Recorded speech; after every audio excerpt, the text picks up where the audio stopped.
नमस्कार, मी साक्षी अनासने. Yes Marathi news मध्ये आपलं स्वागत. आता पाहूयात एक स्पेशल रिपोर्ट.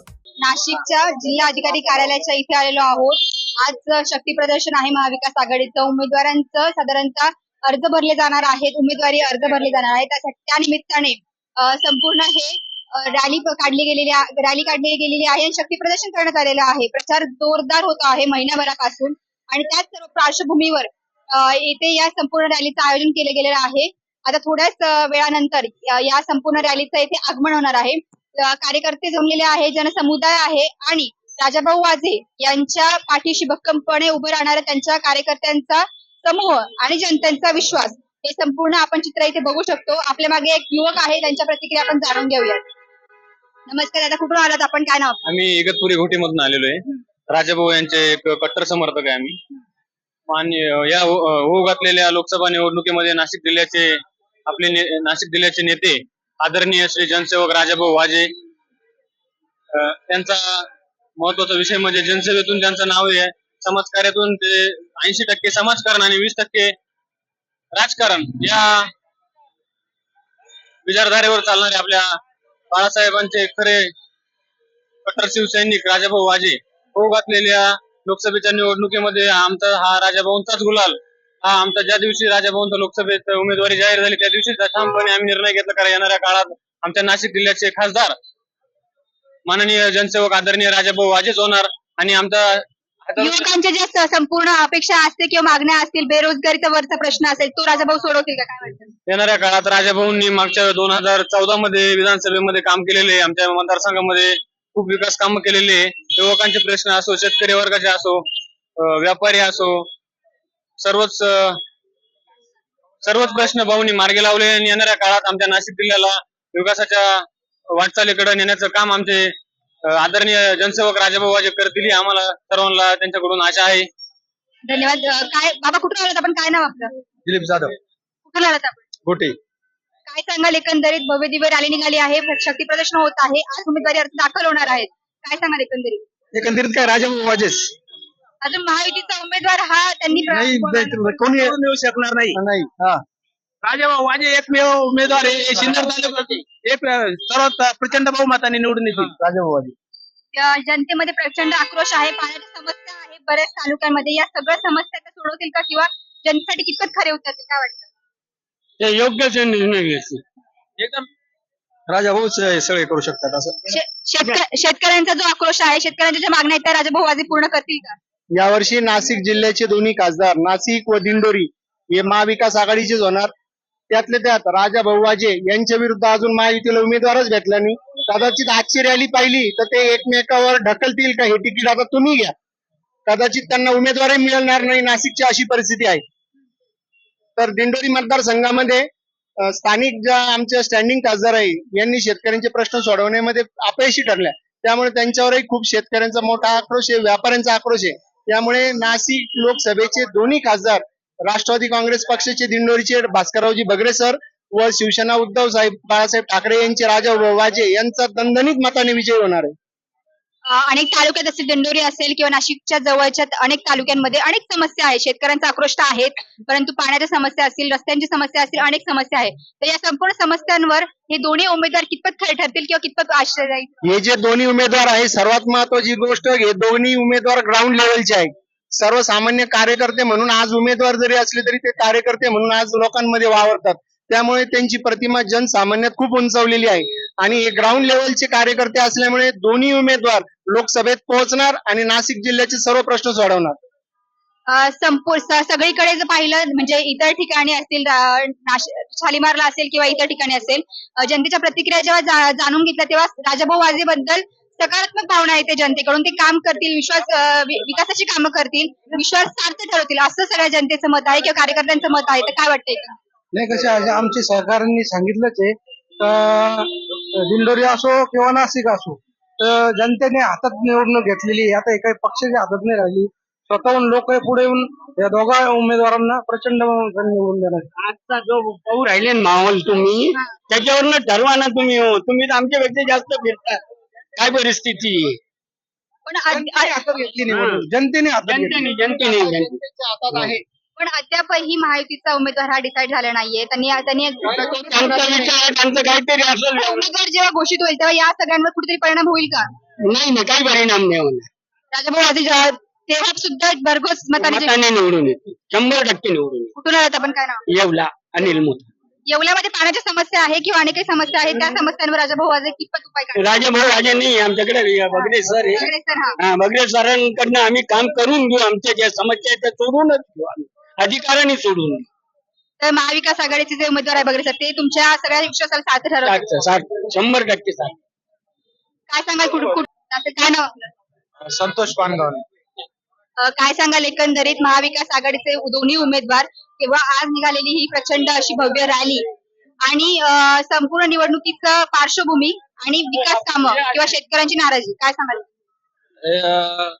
याच्यात सर्वात महत्वाचे म्हणजे अभूतपूर्व रॅलीतून मतदारांचा आपल्याला भरघोस प्रतिसाद तर दिसत आहे आणि सर्वात महत्वाचं म्हणजे शासनावर असलेला शेतकऱ्यांचा रोष हा आमच्या भागातला प्रमुख मुद्दा आहे. आणि कालच कांदा प्रश्न हा गुजरातसाठी सोडवला गेला, पण महाराष्ट्राच्या कांद्यावर अजूनही तोडगा काढला गेला नाही, काय सांगाल? महाराष्ट्राच्या कांद्यावर तोडगा अजून निघालेला नाहीये खरं आहे, हा. परंतु मागच्या अजूनही इतका शेतकरी हवालदिल असताना तुम्ही मागच्या जुन्या बातम्या रिपीट करून शेतकऱ्यांना येड्यात काढून दिशाभूल करण्याचं काम करत आहे. हे सर्वात मोठं दुःख आणि दुर्दैव आहे. अशा वाईट परिस्थितीमध्ये तुम्ही त्यांना आधार देण्याच्या ऐवजी तुम्ही त्यांना घडी घडी जुन्या बातम्या दाखवून त्यांचं आणखी दुःख त्यांना तुम्ही देताय. तर संपूर्ण जनतेचा आक्रोश किंवा शेतकऱ्यांचे जे आक्रोश आहे तो राजाभाऊ वाजे यांना जिंकून देण्यासाठी किंवा महायुतीला थोडासा धक्का देण्यासाठी कितपत प्रभावी ठरेल, काय वाटतं? 100% प्रभावी. अतिशय संयमी आणि चांगले आणि चारित्र्यवान असे हे नेते आणि त्या अशा लोकांमागे जनता 100% उभा राहील हा आमचा आत्मविश्वास. निवडून तर दोघं येणार, हा. निवडून तर दोघं येणार, प्रचंड मतांनी येणार. महाविकास आघाडीचा विजय होणार असं वाटतं? 100%. महाविकास आघाडी जनतेला किंवा शेतकऱ्यांना सुखावतील असं वाटतं का? नाही त्यांच्या प्रश्न त्यांना सुखावतील, त्यांना मूलभूत सुविधा देतील किंवा त्यांचं आयुष्य हे सुखकर करतील? महाविकास आघाडीतून होतील, महाविकास आघाडीतून होतील. हो, तेच विचारते. हा. जनता उद्धव साहेब आणि शरद पवार साहेब यांच्याकडे बघून मतदान देतील. बगरे सर आणि राजाभाऊ वाजे हे 100% विजयी होतील, यात मात्र शंका नाही. शेतकरी पूर्णपणे शेतकरी सुखावेल का? शेतकरी पूर्णपणे महाविकास वगैरे सर जे आहे ते शेतकरी बगरे सर म्हणजेच पवार साहेब दान देणार. काय सांगाल? एकदा सध्या अर्ज दाखल होणार आहे आणि संपूर्ण निवडणुकीची पार्श्वभूमी काय? निवडणुकीची पार्श्वभूमी अशी आहे, आम्ही दिंडोरी मतदारसंघातील हा, भास्करराव बगरे हा, यांच्या या उमेदवारी अर्ज भरण्यासाठी आम्ही सर्व महाविकास आघाडीचे चांदवड तालुक्यातील प्रामुख्याने सर्व कार्यकर्ते या ठिकाणी जमा झालो. खरोखर या ठिकाणी महाविकास आघाडीला मत का द्यायचं हा शेतकऱ्यांच्या मध्ये हा प्रश्न निर्माण झालेला आहे. कारण मतदारसंघामध्ये सगळ्यात महत्वाचं नाशिक जिल्हा हा महाराष्ट्रामध्ये एकमेव कांदा पिकवणारा शेतकरी वर्ग आहे आणि कांदा पिकवणारा शेतकरी वर्ग असल्यामुळं या नाशिक जिल्ह्यामध्ये तीव्र अशी भावना शेतकऱ्यांची झाली. तो रात जेवणाचं ताट वाढलेलं असताना देखील तुमच्या पुढून हिसकावून कुणाचा विचार या ठिकाणी शेतकऱ्याचा असा तीव्र संतोष या ठिकाणी निर्माण झाला. त्यामुळं या सरकारच्या विरोधामध्ये लोकशाहीचा अर्थ राहिलेला नाही. यामध्ये संसदेमध्ये जे लोकशाहीचा कारभार जो चालतो तो लोकशाही रूपानं नसून हुकुमशाही पद्धतीने चालू आहे आणि ही हुकुमशाही दडपवण्याचं काम या ठिकाणी या जनतेला करायचं आहे. जनतेचा रोष असा आहे का इथं नाशिक जिल्ह्यातच नाही, अवघ्या महाराष्ट्रामध्ये, पूर्ण महाराष्ट्रामध्ये महाविकास आघाडीचे सर्वात आणि पूर्ण महाराष्ट्र हा शरद पवार साहेबांच्या, राहुल गांधींच्या, उद्धव सारा उमेदवार इथून पुढे आपली असं भरत असेल काही पण तुतारी वाजणार का? तुतारी तर 100% वाजणार. मशालाही दगदगणार का? मशाला जगणार, तुतारी वाजणार, पुढे भारतात वाजणार आहे, महाराष्ट्रात तर नव्हे पण भारतात पण वाजणार आहे. कारण इथं आपकी बार जो 400 बार चालू आहे, हा 400 बार चालू आहे का संसदेमधील सगळा कायदा आणि सुव्यवस्था बाबासाहेब आंबेडकरांनी जी कुठून आलात सर, आपण काय नाव आपलं? सिन्नर माझं नाव रमेश किसन सोनवणे. नाशिक लोकसभा उमेदवार राजाभाऊ वाजे आणि बगरे सर यांच्या अर्ज दाखल करण्याकरता आम्ही तमाम वर्ग, शेतकरी वर्ग यांच्या वतीने इथं हजर झालो आणि मोदी सरकार आणि मोदी सरकारनं दिलेली आश्वासनं, मोदी सरकारनं जे काही काळं धन आम्ही या देशामध्ये आणू, गरिबांच्या किंवा जनधन योजनेमध्ये 15-15 लाख रुपये तुमच्या खात्यावर टाकू, या सगळ्या अफवा होत्या. 18% GST लावून लोकांचे पैसे शासनाच्या तिजोरीत संपादन करून लोकांची दिशाभूल केलेली आहे. आणि काँग्रेसच्या काळामध्ये जनता श्रीमंत होती, सरकार गरीब होतं. यावेळेस मात्र मोदी सरकारनं उलट करून टाकलेलं आहे. सरकार श्रीमंत करून टाकलं, लोक गरीब करून टाकले. लोकांच्या कुठल्याही शेतीमालाला, कांदा असेल, कापूस असेल, तुमचा हो टमाटो असेल, आज बाह्य देशांमध्ये अशी परिस्थिती आहे, 250-300 रुपये कांदा चालू असताना आपल्याकडे मात्र 10-15 रुपये. कुठल्या सीमा ब्लॉक करून ठेवायच्या, कुठेतरी निर्यात बंदी राखून ठेवायची, कुठेतरी निर्यात शुल्क वाढून द्यायचे 40-45-45% आता नंतर ती कांद्याला निर्यात दिली, ती पण सफेद कांद्याला, का तो सफेद कांदा फक्त गुजरात मध्ये आहे. अशा अवस्थेमध्ये महाराष्ट्रातला खरा शेतकरी हा पेटून उठलेला आहे आणि शेतकऱ्यांची फसवणूक झालेली आहे. त्याच्यासाठी आमचे जे होतकरू उमेदवार आहे राजाभाऊ वाजे, हे अतिशय चारित्र्यवान, चारित्र्य संपन्न आणि कुठलाही कलंक नसणारे, कोणासाठी मदतीला धावून जाणारे, ज्यांचं नावच या सिन्नर तालुक्यानं जनसेवक म्हणून ठेवलेलं आहे का राजाभाऊ म्हणजे कोणालाही व्हावा, अशा राजाभाऊच्या याच्यासाठी आम्ही खंबीरपणे उभे राहून त्यांना आम्ही स्वनिधी देऊन आम्ही त्यांना निवडून 100% आणणार आणि मोदी सरकार हे उलटून घालणार आहे. साधारणतः माजी मंत्री होत्या खासदार भारती पवार, या डॉक्टर होत्या, परंतु तरीही वैद्यकीय सुविधा तालुक्यात बघायला मिळाली नाहीये. आणि परंतु आताचे जे उमेदवार आहे महाविकास आघाडीचे, ते एक शिक्षक आहे आणि एक उमेदवार आहे राजाभाऊ वाजे, ते शेतकरी आहेत. शिक्षणाच्या ज्या व्यवस्था असतील, सुविधा असतील, त्या संपूर्ण तालुक्यात किंवा जिल्ह्यात त्यांचा विकास होईल का, किंवा शेतकरी म्हणून राजाभाऊ वाजे हे शेतकऱ्यांच्या दृष्टीने विकास करतील का, काय सांगाल? भारतीताई पवार या देशाच्या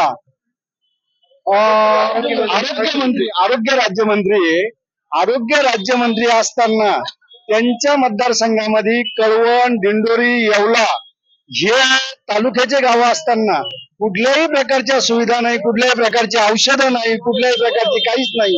आणि ज्या वेळेस कांदा निर्यातीचा प्रश्न निर्माण झाला, त्यावेळेस भारतीताईनं भलतंच विधान करून दिलं का शेतकऱ्यांना आता तर देऊ राहिलो, आता करू राहिलो, अमका करू राहिलो, तसं करू राहिलो. म्हणजे त्यांनी फक्त मोदी सरकारची पाठराखण करणं आणि लाल दिव्याच्या गाडीमध्ये फिरणं याच्या पलीकडे दुसरं काही केलं नाही. तर मग हे शेतकऱ्यांचा आक्रोश, शेतकऱ्यांच्या अपेक्षा राजाभाऊ वाजे असतील किंवा भास्कर बगरे सर असतील, पूर्ण करतील का? 100% पूर्ण करतील. ते जनमानसामधून उमेदवार दिलेले आहेत. कारण हे जे उमेदवार आहे व्हीआयपी उमेदवार नाहीये, आणि जे व्हीआयपी उमेदवार दिले होते त्यांनी 5 वर्ष काय केलं आपण सगळ्या तालुक्याने आणि जिल्ह्याने पाहिलंय. आणि विशेष म्हणजे दिंडोरी लोकसभा मतदारसंघाचं पाहिलं, बागरे सर हे शरद पवार साहेबांनी असे उमेदवार दिले, त्यांची आज आर्थिक बाजू अतिशय कमकुवत आहे.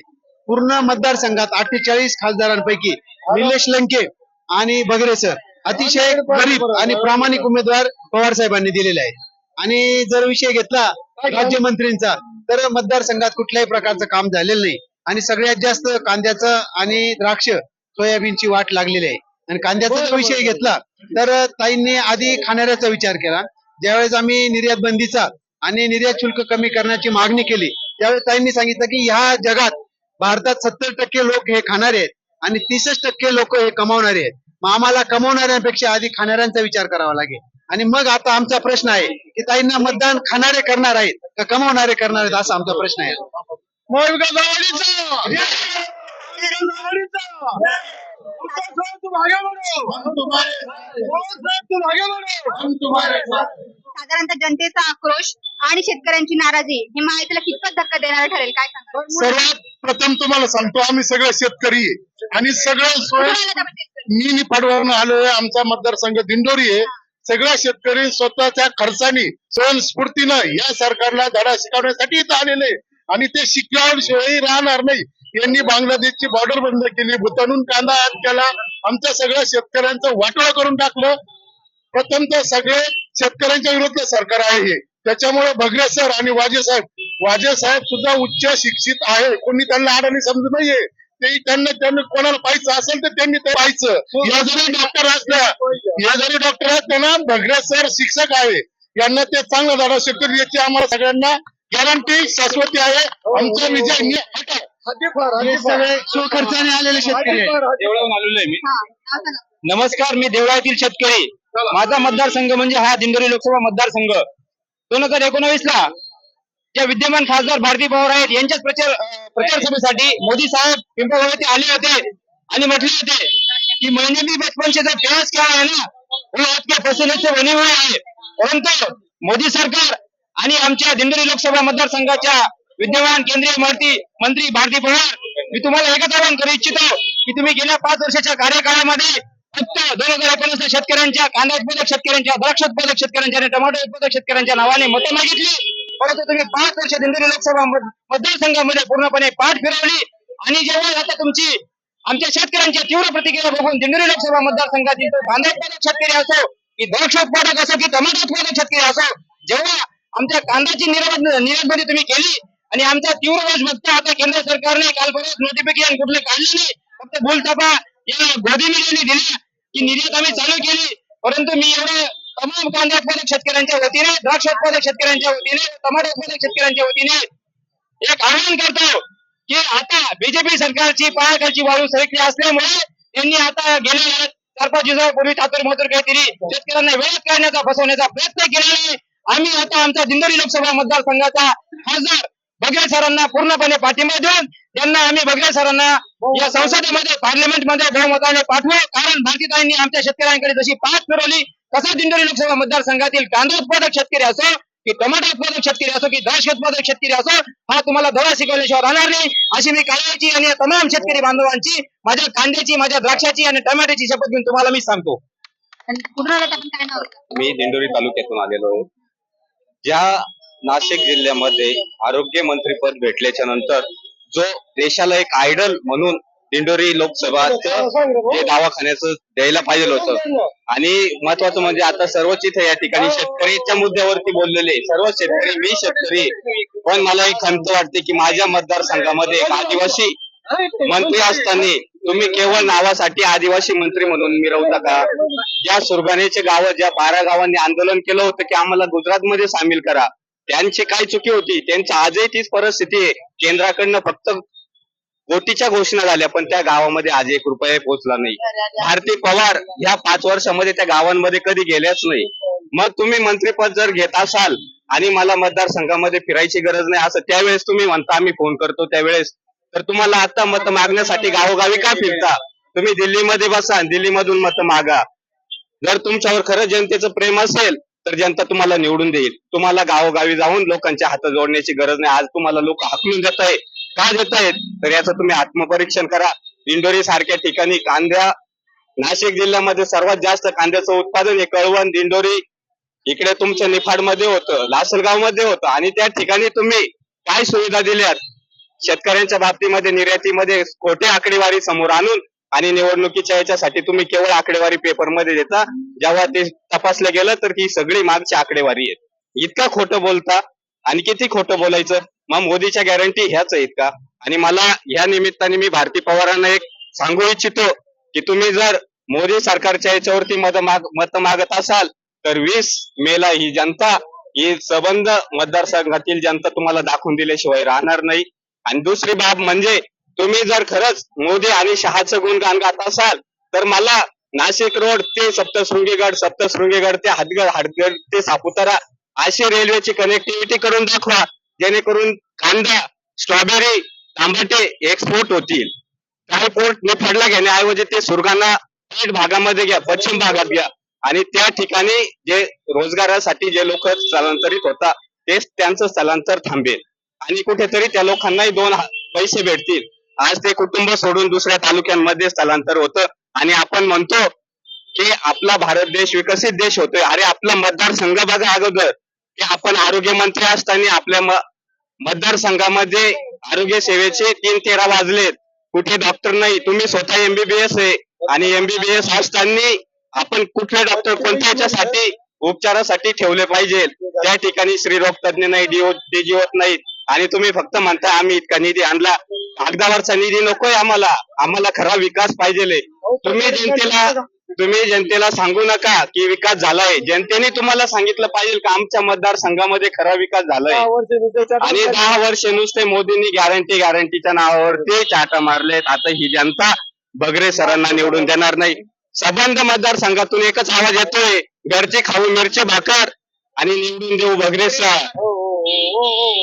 आणि सर्व हे तळमळीने एवढ्या उन्हामध्ये या ठिकाणी उपस्थित झाले, याच्यामध्ये एकच लोकांची तळमळ आहे की या ठिकाणी परिवर्तन होईल आणि परिवर्तन झाल्याशिवाय राहणार नाही. धन्यवाद.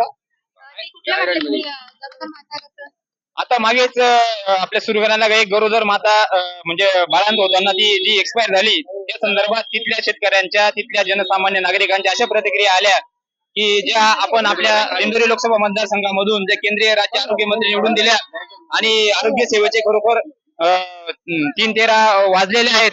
आणि आता एकीकडे 2019 ला भारतीताईंनी 19,000 कोटी रुपयांचं कॅलेंडर छापून आणि विकासांची खैरात केली. मी भारतीताईंना एकच म्हणतो की तुम्ही काही तुमचा कांदा किंवा टमाटा द्राक्ष विकून तुम्ही विकास कामे केली नाही, केली असेल थोडी हातून मात्र तुम्ही स्वतःच केलेले आहेत.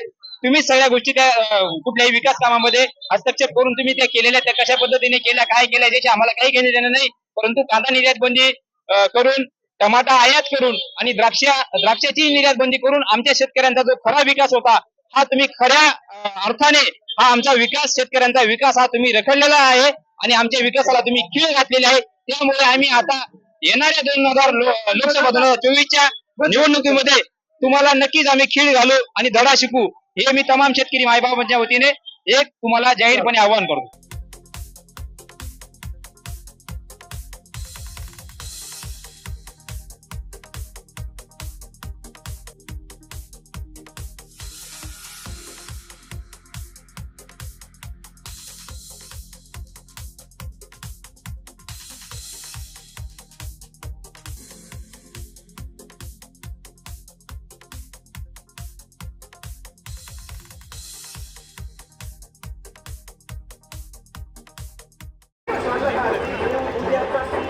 प्रदर्शन होणार आहे आणि त्याचा उमेदवारी अर्ज दाखल होणार आहे, तर काय सांगाल एकंदरीत? एकंदरीत जे काय पूर्ण भारतात जे काय वातावरण चालू आहे, एकंदरीत लोकांमध्ये फार रोष आहे बीजेपी विरोधात. त्यामुळे आता उद्धव ठाकरेंसोबत जनतेचा प्रचंड विश्वास आहे. त्यामुळे आता नाशिक मधून कुणी महायुतीचा उमेदवार दिला तरी राजा वाजे 100% जिंकणार, ही काळ्या दगडावरची रेख आहे.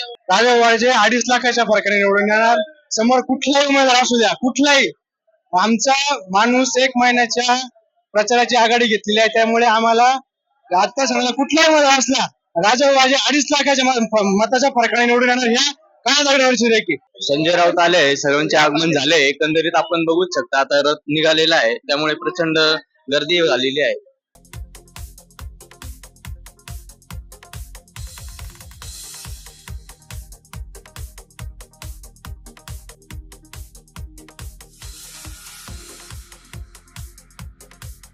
आमचे महाविकास आघाडीचे उमेदवार प्रचंड असे मोठ्या बहुमताने निवडून येणार आहे. आमच्या सिन्नरकरांच्या वतीनं आमची 2 लाखाची लीड भाऊंला आम्ही देणार आहे.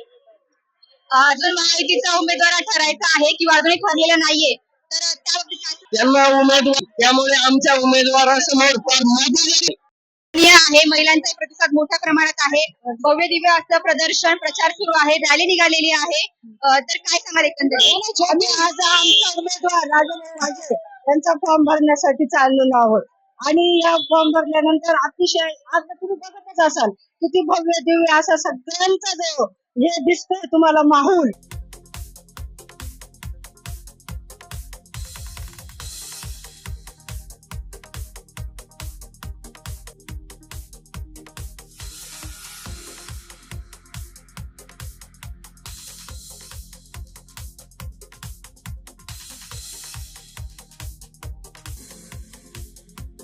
साहेब निवडून येणारच आहे यानं बरोबर खात्री. महायुतीचा उमेदवार अजून मिळालेला नाहीये नाशिक लोकसभेला, त्याबद्दल काय सांगाल? राजाभाऊ सोडून दुसरं कोणी येणार नाही. गद्दारांना थारा नाही नाशिक मध्ये. कोणी उद्धव बाळासाहेब ठाकरे गद्दारांना नाशिक मध्ये थारा नाही. येणार तर राजाभाऊ वाजेच खासदार होणार नाशिक. शेतकऱ्यांमध्ये प्रचंड आक्रोश आहे, शेतकरी नाराजी आहे, त्यांनी त्या नाराजीवर राजाभाऊ वाजे खरं तर उत्तर देतील 100% शेतकऱ्यांची बाजू ती 100% मानते. सरकारनं शेतकऱ्यांची पूर्ण दुर्दशा केलेली आहे. त्यामुळं देशात आणि राज्यात इंडिया आघाडीचं सरकार येणार. अजून काय सांगाल की संपूर्ण हा भव्य दिव्य असा सोहळा, रॅली आणि संपूर्ण नियोजन आणि त्याच्यानंतर हा प्रचारात घेतलेली आघाडी, काय सांगाल एकंदरीत? राजाभाऊंनी 1 महिन्यापासून प्रचारात आघाडी घेतलेली आहे आणि राजाभाऊ खूप मताधिक्यानं निवडून येणार आहे. ही काळाची रेष आहे आणि राजाभाऊच निवडून येणार नाशिक लोकसभा मतदारसंघात.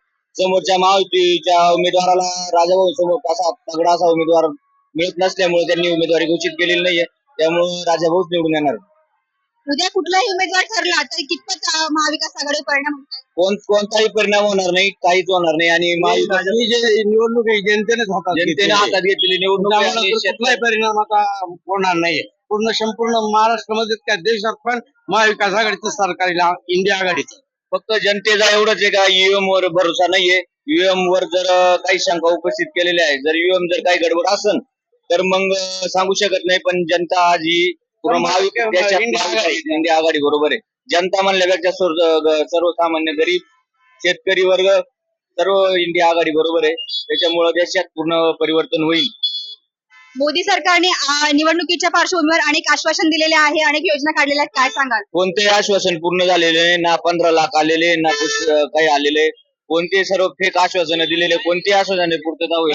जी कांदा निर्यातची जे आश्वासन दिलं होतं ते सगळं पूर्ण मार्च पासून आहे, परंतु ते आता निवडणुकीपूर्वी परत एकदा 30 जुना आश्वासन गाजर दाखवलं त्यांनी.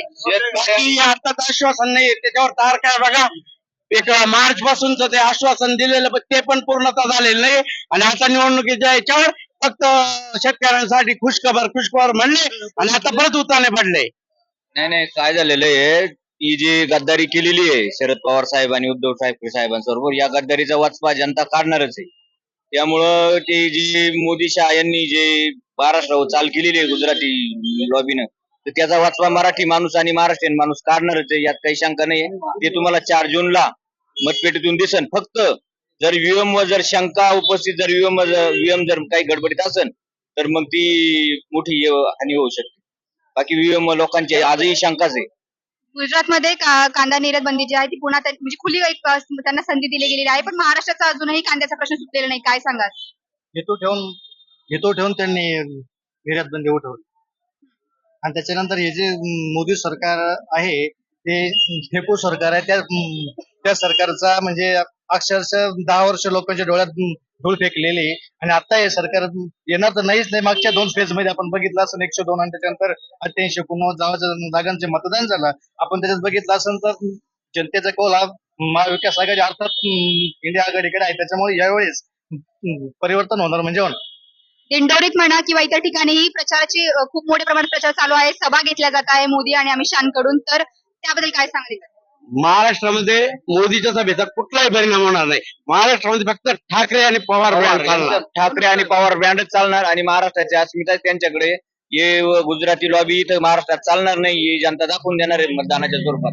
सध्या महाराष्ट्रात विकास कामाबद्दल राजाभाऊ वाजे कितपत खरे उतरतील? ते स्वभावाने आणि चांगली उत्कृष्ट आहे आणि ते सिन्नर आणि नाशिक जिल्ह्याचा पूर्ण विकास करण्यासाठी तयारीने लागलेले आहे. आणि कितपत हा प्रचार जोरदार होणार आहे, काय सांगाल? बोला काय बोल प्रचार आणि जितपत राजाभाऊ वाजे हे उमेदवार नागरिकांच्या विश्वासासाठी कितपत खरे उतरतात?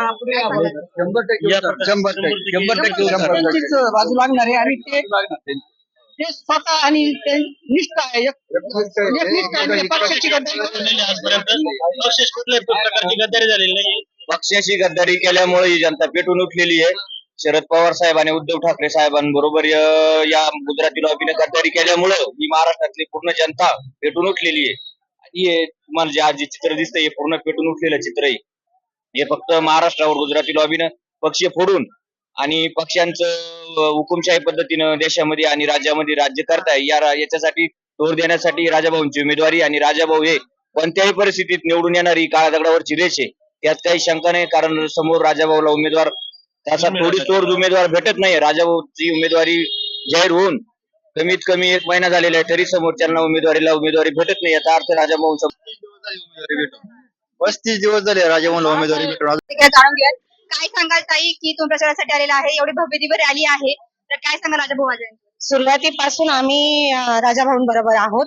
तळागाळातला माणूस जेव्हा एखादा नेता निवडून सांगतो उमेदवार हा आहे, तो एक उमेदवार निष्कलंक आहे, ज्याची कुठेही आतापर्यंत कोणीच सांगितलं नाही की राजाभाऊ वाजे असे आहे. त्याच्यामुळे हा उमेदवार 100% निवडून येणार आहे. आणि मेन म्हणजे मोदी हटाव आपला रामाच्या नावाचा हा ते उपयोग करून सगळीकडनं सहानुभूती मिळत आहे, हे अगदी चुकीचं आहे. समस्या काय आहे? कुठे महिलांचं बजेट सगळं कोलमडतंय, आर्थिक महिना कसा चालवतात महिलांना माहितीये. चेन स्नॅचिंगचे प्रकार किती महिलांवर हे झाले. काय करायचं? राम नाम करा तुम्ही. तिथे महिलांना काय संरक्षण आहे तुमच्या राज्यात? आज यांच्या राज्यात ईडी वगैरे सगळे कार्यवाही करतात तुम्ही. आमच्याला तो दाबलाच गेला ना. तुम्ही आमच्यावर या सगळे तुमचे प्रकार न झाले, मग ते वॉशिंग मशीन सारखंच आहे बीजेपी. दुसरा उमेदवारच नाहीये. साधारणतः अनेक प्रश्न मांडले आहेत तुम्ही किंवा जे काही आहे राम नाम घेतलेलं आहे मोदी सरकारने, पण आजही मोदी केलं तर काय? तुम्ही सरकारी कार्यालयात चक्रा मारा, तुमचं कुठलं काम होतंय? मग हळूच तुम्ही काय म्हणणार? शासन आपल्या दारी. मग तुमचे काम नाही झाले त्याच्यापेक्षा शासन आपल्या दारी. ₹1,00,000 आले, 1,500 रुपये तरी आले. बघा त्यांच्याकडे काय आले. नुसतं राम नाम करून गॅसचे भाव हे गगनाला भिडलेले आहेत. आज आमची दुसरी आधीपासून ₹1,000 गॅस गेला. कुठे आहे मोदी? मोदी हा स्वतःच संसारी माणूस नाही. त्याला काय करायला लागतं? धान्य आणायला किती रुपये लागतात? संसार कर, महागाई वाढली आहे. शेतकरी असतील, नागरिक असतील, महिला असतील, त्यातील किंवा कितपत विश्वास आहे? राजाभाऊ एकदम शांत माणूस आहे. सगळ्यांचं बोलणं ऐकता. आज आमदारकी लढवलेला माणूस आहे. तर इतका दांडगा आहे. तुम्ही बघा नुसते सगळीकडचे लोक आलेले आहेत. का आलेले? हे प्रेमा खातर. कोणाला काही अपेक्षा नाही. राजाभाऊ एकच आपण म्हणतो ना, तोच उमेदवार खरा ठरणार आहे. आणि पक्षाने दिलेला विश्वास हे करून राजाभाऊंनाच निवडून आणू, एवढीच आमची खात्री आहे. कुठून आलात आपण? काय मी महानगर संघटक कीर्ती निरगुडे. किंवा इतकी भव्य दिव्य रॅली, काय सांगाल? इतकं मोठं आहे, इतका जनसमुदाय जमलेला आहे, तर राजाभाऊच बाजी मारून जाते. आणि संपूर्ण सगळ्या कार्यकर्त्यांना विश्वास आहे की राजाभाऊ वाजे हे जिंकून येतील आणि भरघोस मताने जिंकून येतील. काय सांगाल या विश्वासाबद्दल? आज राजाभाऊ सारखा निष्कलंक उमेदवार दिलेला आहे, परंतु आज गेला आम्ही महिना झाला त्यांचा प्रचार करतोय, परंतु समोरच्या पार्टीने अजून उमेदवार दिला नाही. त्याच्यानंतर उमेदवार दिला तर राजाभाऊ वाजेंना पाडू. त्याच्यामुळे त्यांचं अजून मनच हे होत नाही की कोणता उमेदवार द्यावा. अनेक उमेदवारांची नावं किंवा इच्छुकांची नावं जाहीर झालेली होती, परंतु अजूनही उमेदवार ठरल्या गेला नाही. परंतु अशातही जर उमेदवार जेव्हा देतील तर त्या उमेदवाराचा या प्रचारावर किंवा राजाभाऊ वाजे किती परिणाम होईल किंवा होईल की नाही, काय वाटतं? आतापर्यंत सगळा प्रचार सगळीकडे पूर्ण झालेला आहे राजाभाऊ वाजेंचा. त्याच्यामुळे मला नाही वाटत की राजाभाऊंना आता भीती आहे. आधी नव्हती न प्रचार करताही, परंतु सगळ्यांच्या घराघरात जाऊन आलेले राजाभाऊ वाजे हेच खरे जनतेचे प्रतिनिधित्व घेऊन लोकसभेमध्ये होतील की नाही होणार? मग परिणाम होणार नाही. काहीच परिणाम होणार नाही. काहीच परिणाम नाही होणार. म्हणून तर अजून ते उमेदवार देत नाही ना मॅडम. उमेदवार दिला असता तर त्यांनी धाकधूक राहिली नसती. आज प्रचार झालाय, आता शेवटची तारीख येईल तुमची. कुठे उमेदवार आहे? उद्याचा 30 तारीख गेली तर साधारणतः 20 दिवस बाकी आहे किंवा 19 दिवस बाकी आहे, तर अजूनही उमेदवार डिक्लेअर झाले, काय सांगाल? 30 ना प्रचंड धाकधूक आहे. जे पक्षाचे लोक आहेत त्यांना धाकधूक आहे की राजाभाऊंना कोणता प्रतिसाद, कारण मान खाली जाईल. एवढे बीजेपी सगळ्यांना ते घेतात, मनसेवाल्यांना घ्या. उमेदवारी अर्ज दाखल करण्यासाठी इथं आलेलो आहे.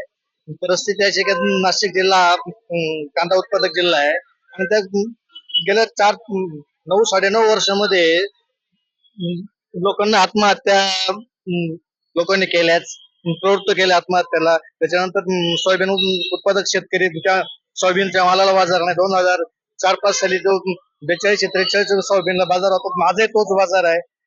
96-97 साली कांद्याला 700-800 रुपये बाजार होता, आजही 700-800 बाजार आहे. आणि आता त्यांनी काल परवा सांगितलं की कुठेतरी निर्यात बंदी उठवतोय म्हणून.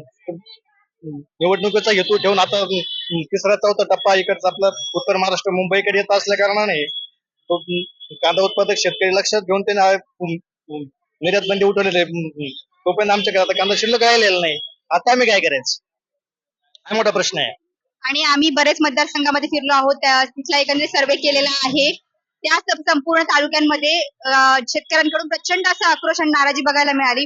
काय सांगाल एकंदरीत?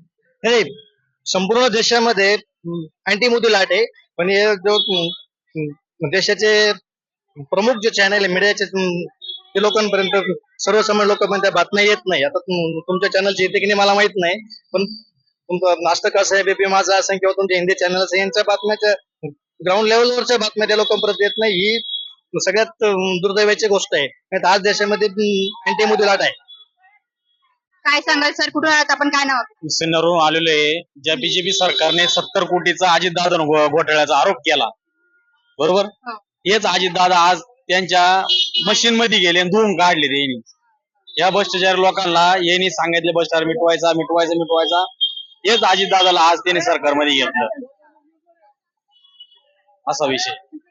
मग साधारणतः महायुती असेल किंवा महाविकास, म्हणजे महायुती कितपत त्यांनी अजून उमेदवार दाखल केला नाहीये, म्हणजे त्यांनी अजून उमेदवार आपल्याला डिक्लेअर केला नाहीये, तर संपूर्ण उमेदवार डिक्लेअर केल्यानंतर कितपत परिणाम होईल किंवा काय एकंदरीत परिस्थिती असेल? परिणाम अजिबात होणार नाही. महाविकास आघाडीचा अधिकृत उमेदवार राजाभाऊ वाजी 100% निवडून येणार, याच्यात कुठलीच काही शंका नाही.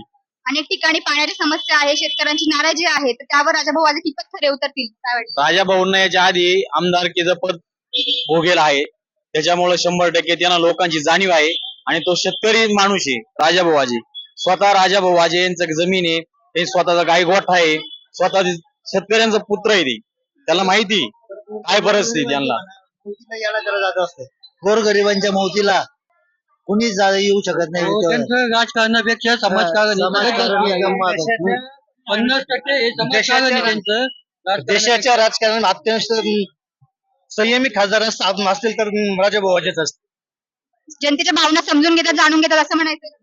नाही तसं नाही म्हणायचं. जनतेशी जोडून राहिलेले त्या म्हणजे त्याला कोणाचंही प्रिय लागत नाही, कोणताही माणूस लागत नाही. माणूस प्रत्यक्ष त्यांना भेटू शकतो, प्रेमाने बोलू शकतो. कोणाला बी त्यांना गरज पडत नाही कोणाला भेटायची त्यांनी. आपण मी पंचवटीतून आलेली आहे. शोभा मोहन दिवे. माझ्याकडं शहराध्यक्ष पद आहे पंचवटीचं. काय सांगाल, एवढी भव्य रॅली निघालेली आहे, तर आमचे जे उमेदवार दिलेले आमचे उद्धव साहेबांनी ते योग्य ते निवडून येणारच आहे. आणि जरी जास्त उमेदवार दिलेला आहे तो आमच्या सगळ्या महिलांना आणि आमच्या जनतेला तो उमेदवार आवडलेला आहे. आणि आमच्या मशाजला सुद्धा मतदान करून त्यांचा विजय त्यावर राजाभाऊ वाजे खरे उतरतील का? उतरतील ना, तेच उतरतील. कारण त्यांचं कामच तसं आहे. पहिलं पण त्यांचं काम असं चांगलंच केलेलं आहे. गरिबांसाठी सगळ्या नेत्या म्हणजे सगळ्या लोकांसाठी त्यांनी चांगलंच काम केलेलं आहे. त्यांनी अजून पण काम करते. जो उमेदवार उद्धव साहेबांनी दिलाय तो उमेदवार चांगला आहे आणि त्याच्यासाठी आम्ही सगळेजण प्रयत्न करते आणि प्रयत्न करून त्यांच्यावरच गुलाल टाकणार आहे. आम्ही एवढं गुलाल टाकण्या इतपत तुम्ही गोष्ट केलेली आहे, म्हणजे राजाभाऊ वाजे हे भरघोस मताने जिंकून येईल असं वाटतं का? आणि त्यांच्यावरच गुलाल उधळणार आहे. आमचा तालुका त्र्यंबकेश्वर. पण मॅडम आम्ही खरोखर आज का म्हणून आलोय तर आम्ही ग्रामीण भागात राहतो, आदिवासी आहोत. आमचे प्रश्न पहिले जे होते ते आतापर्यंत तसेच आहेत. आम्हाला वाटत होतं मोदी साहेबांना आम्ही ज्या ठिकाणी राहतो तिथून गुजरात बाउंड्रीला जे गाव आहे तिथे लाईट आहे, पाणी आहे, ना लाईट ना रस्ता. अजूनही माझ्या गावची लोकसंख्या 750 आहे. माझ्या गावात पक्का रस्ता नाहीये. आम्हाला अपेक्षा आहे का आमच्या तिला असं वाटतं म्हणून 100% मॅडम आम्हाला आतापर्यंत आम्ही काँग्रेस धार्जिनी लोक आहोत. आतापर्यंत ग्रामीण भागात जे शिक्षण आमच्या भागात आदिवासी आश्रम शाळा आल्या, जिल्हा परिषद शाळा नवीन ओपन झाल्या आणि तिथून शिक्षणाचा दर्जा कुठेतरी रुळावर आला. पण मध्यंतरी हे खाजगीकरण झालं, तिथून शिक्षणाकडे लोकांचं दुर्लक्ष व्हायला लागलं. लोकांकडे पैसे नाहीत, आपण शहराशी कॉम्पिटिशन करू शकत नाही. म्हणून आमची कुठेतरी अपेक्षा होती, पण ती अपेक्षा खुंटली गेली. म्हणून आम्ही जोही जुना मार्ग होता त्या मार्गाकडे लोक वळाले. 500 मीटर दूर बाउंड्री आहे गुजरातची हो. आणि त्या हो बरोबर आहे ते. तुम्हाला इतपत म्हणजे आल्या नाही सुख सुविधा तर त्यांनी तुमच्याकडे कधी लक्ष दिलं नाही का? कारण की अंतर खूप कमी आहे. नाही नाही मॅडम, गुजरात बाउंड्री अशी आहे का तिथून 500 मीटर वरती गुजरात बाउंड्री आहे. तिथे विकास आहे. मोदी आम्हाला वाटत होतं मोदी साहेब विकास हा, करतील, हा, हा. परंतु आम्हाला ते 10 वर्ष गोडसे साहेबांना आपण दिले. गोडसे साहेबांना समजलं नाही का, माहित नाही का हा रस्ता कसा आहे. 750 लोकांची वस्ती आहे मॅडम, आणि 750 लोकांची वस्ती असताना तिथे आजही धुळीचा रस्ता आहे. तुम्ही कधी निवेदन दिलं नाही का? अहो विनंती- मॅडम, आतापर्यंत कागदांना कोणी विचारत नाही, माणसांना विचारलं जाते. आम्ही सुशिक्षित आहोत. आम्ही त्याचा पाठपुरावा केलेला, ग्रामसभेत ठराव दिला, प्रस्ताव दिला, पण त्याच्यावर कुठलीच कार्यवाही होत नाही. दोष आमचा असेल का? आमच्या गावात अजूनही कमीत कमी 15 लोकांची वस्ती आहे. त्या वस्तीत अजूनही लाईट नाही आहे. पाण्याची आतापासून गैरसोय आहे. म्हणजे लोक टँकरने पाणी आणतात, लोक हंडा भरून पाण्यासाठी रात्री जातात. मग एवढ्या समस्या असून आपण त्याच मार्गाला का म्हणून जायचंय? त्याच्यावर कुठेतरी उत्तर प्रश्न आहे, त्याला उत्तर सोडलं पाहिजे. मग यावर उत्तर म्हणून राजाभाऊ वाजे खरे ठरतील, ते उत्तर देतील असं वाटतं मग का? आमची अपेक्षा आहे ह्या भक्ताकडनं गुण नाही आला तर दुसरा भगत आम्ही शोधू शकतो. आमच्या ट्रायबल भागात तसा एक फॉर्म्युला आहे. एका डॉक्टरकडे गुण नाही आला तर आम्ही दुसरा डॉक्टर शोधतोय. त्या पद्धतीने आम्ही त्या मार्गाकडे वळालो. मग आज राजाभाऊ वाजेंकडून तुमची अपेक्षा आहे साधारणतः की आमच्याकडे लक्ष द्यावं, आम्हाला सुविधा हो पुरवावी. निश्चित मॅडम, त्यांच्याकडनं खूप अपेक्षा आहे. बघूया आता इकडनं नाही, पण गुण आला तर इकडनं गुण येईल या अपेक्षेवर आहोत आम्ही. मी नाशिक मधूनच आहे, नाशिक मध्येच राहते. आज आम्हाला जो उमेदवार दिलाय राजाभाऊ वाजे, आज लोक म्हणतात खूप साधा माणूस आहे, खूप शेतकरी याला काय जमतं. अरे पण तो इंग्लिश मीडियम मधून त्याचं शिक्षण झालेलं आहे. जो साधा माणूस असतो तो रस्त्यावर सामान्य लोकांसाठी उतरतो, काम करतो. आज तो काम करणारा माणूस आहे. आज जे बीजेपीचं सरकार आलंय त्यांनी आज 400चं सिलेंडर इतकं महाग केलंय, तर जनतेने गरीब बरं एक सर्व्हिस वाला त्याला पगार आहे समजा, तो घेऊ शकतो. पण गरीब जनता 200 रुपये कमावते, तर ती काय ते कसं त्याचं पोट भरण, कसं तो स्वयंपाक करणार? लाकडं तर राहिले नाही, चूल आज उभे न उभे राहतात, त्यांचं जीव तळमळतो. उन्हात काय, तानात काय, पावसात काय. आज शेतकरी आत्महत्या करतोय. मग काय आहे सरकार कामाचा? आज आमचा उमेदवार इतका दिला, इतका सामान्य लोकांमध्ये बसणारा उठणारा, आज इतका आनंद आहे. आज त्याचा विजय झालेला आहे. आज विजय होणं लोकांच्या पायाखालची विरोधकांची वाळू सरकलेली आहे. आज आमचा उमेदवार आजच आला, आज आमचा गुलाल पण उधळला, आणि आज सामान्य माणूस तो 4 लोकांमध्ये बसणारा माणूस आणि काम करणारच तो. त्याच्यासारखा माणूस आमच्या राणी सरळ. त्याच्यामुळे त्याच्यात थोडीही शंका नाही, सामान्य माणसातच बसणारा माणूस आहे. आज आमचा विजय झालेला आहे, आमचा गुलाल पण उधळलेला आहे. एकंदर त्यांच्यामध्ये सकारात्मक भूमिका आहे, ते सकारात्मक पण राजाभाऊ वाजे यांनाच मतदान करावं आणि का करावं, काय सांगाल? आज का करावं जनतेला पण माहिती आहे. जनता बघते कोणता माणूस काम करणार कोणता नाही. आज मी काल खेड्या गावी गेले होते तिथे माझ्या बहिणीकडं, तर निफाड पर्यंत सगळीकडं राजाभाऊ आजच आलेले. इतक्या दोघात बसणारा 4 लोकात सामान्य माणसाला नाही सांगते ना, त्यांचा आजच बोलायला आजच विजय.